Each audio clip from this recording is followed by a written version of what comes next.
Rain clouds gathered above the city that afternoon, but outside Mercy General Hospital, the storm had already begun. A 6-year-old girl stood trembling on the asphalt, clutching the folds of her sky-blue dress, tears streaking down her dirt-stained cheeks.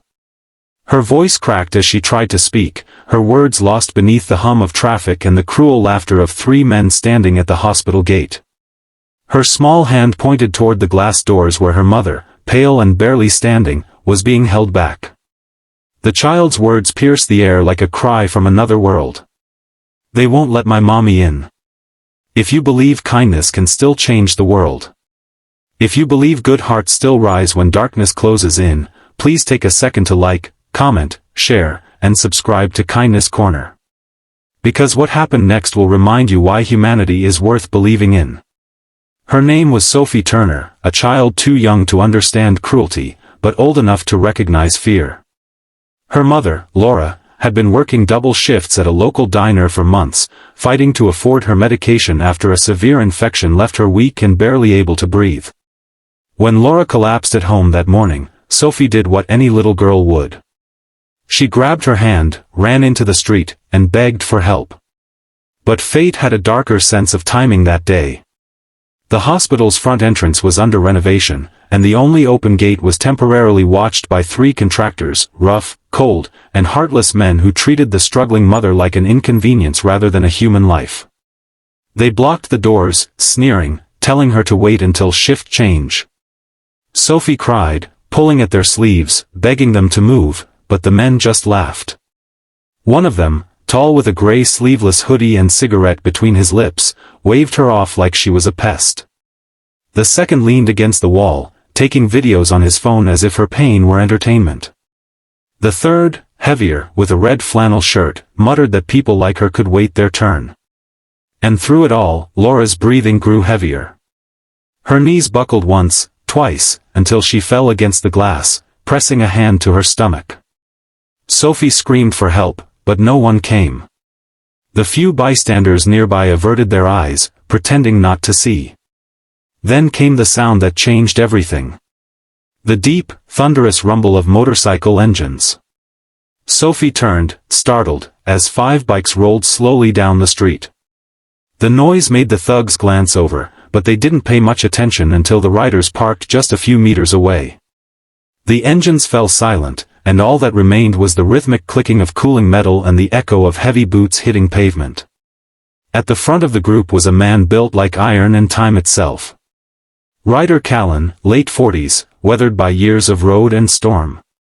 His beard was streaked with gray, his arms inked with memories of battles fought and brothers lost. The black leather vest he wore bore 2 simple patches, Hell's Angels and RL. CHLLS. His eyes, sharp and cold, scanned the scene. The crying child, the men at the gate, the woman collapsing by the glass. For a long second, no one moved. Sophie took a step forward, wiping her tears, her voice trembling. "Please," she said. "Those men won't let my mommy in the hospital." Ryder crouched down in front of her, his leather creaking as he met her eye to eye.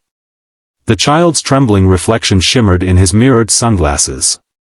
Then, quietly, he stood, and the look in his eyes changed everything. Without a word, he handed his gloves to one of his men, turned toward the hospital, and began to walk. The others followed, spreading out like a storm front moving over a field.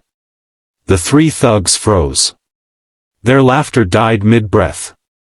Ryder's boots echoed against the asphalt, steady and deliberate, until he stood right before them.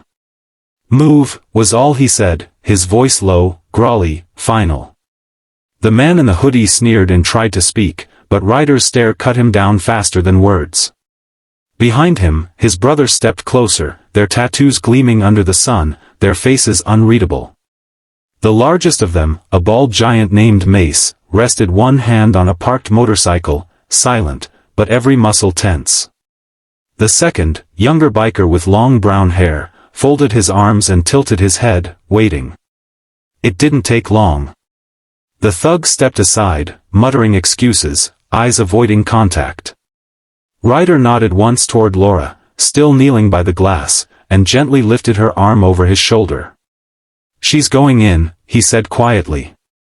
The automatic doors slid open without another sound. Inside, the staff rushed to help. Nurses appeared with stretchers, doctors shouted instructions, and Sophie ran beside her mother, holding her hand until she disappeared behind the curtains of the emergency ward. Outside, the bikers stood guard, silent sentinels under the noonday sun. When Ryder finally walked back out, Sophie ran straight into his arms. She was crying again, but this time from relief. "Thank you," she whispered. He smiled faintly, brushed her hair back, and told her, "You're braver than most grown men I know." He didn't stay long, just long enough to make sure Laura was safe.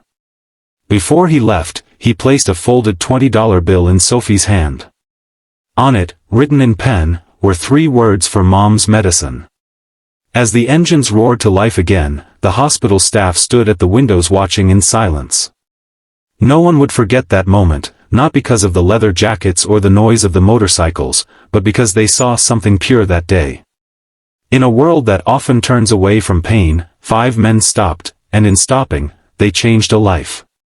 When Laura woke up later that evening, Sophie was by her side, clutching the note like a treasure.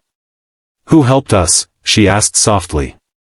Sophie smiled and said, "Angels, Mommy, hell's angels." If this story touched your heart, if you believe kindness can come from where you least expect it, please like, share, and subscribe to Kindness Corner, where real stories of compassion remind us what humanity still means. Before we end, tell us in the comments, what would you have done if you were there that day? Because sometimes one act of courage is all it takes to change someone's forever.